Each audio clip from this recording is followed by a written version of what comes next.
Our country's medics are often called in to handle some of the toughest situations in the country and on the continent.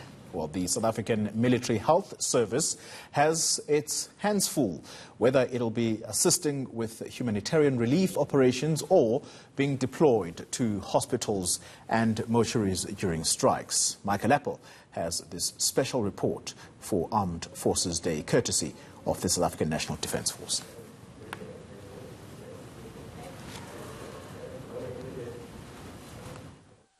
The South African Military Health Service has distinguished itself on the continent, providing health services and humanitarian relief to neighboring countries.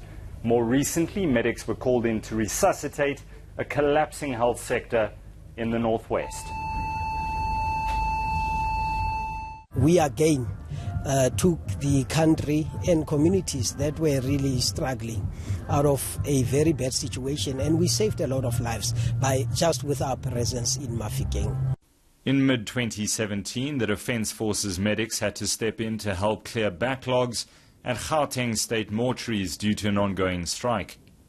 It was very tough. It was very tough to do forensic, especially when we deal with dead bodies, because it seems like you become the advocate of the dead, because you must make sure that you find the cause of a death. So you have to go through everything, making sure that the internal organs, you take everything out, you check everything, then at the end of the day the report must be written. Last year, when Cyclone Idai devastated Mozambique, our medics were called on again. The reality is they couldn't save everyone, but they certainly tried. We were deployed in several places where people were trapped by water. Those people who couldn't go for medical facilities, their medical facilities were wiped away by the cyclone itself. As a soldier, as a parent I am, yes, I found it very, very, very touching. 2 decades ago, this particular medic made world headlines, coming to the rescue of a mother who'd given birth in a tree during floods in Mozambique.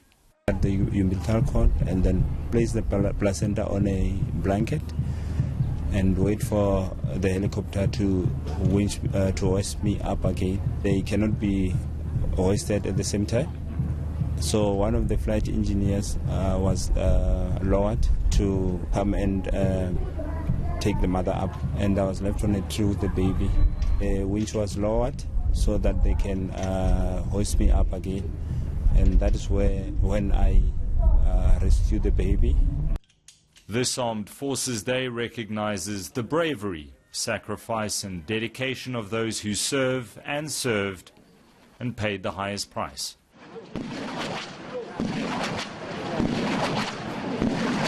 Michael Appel in Polokwane in Limpopo.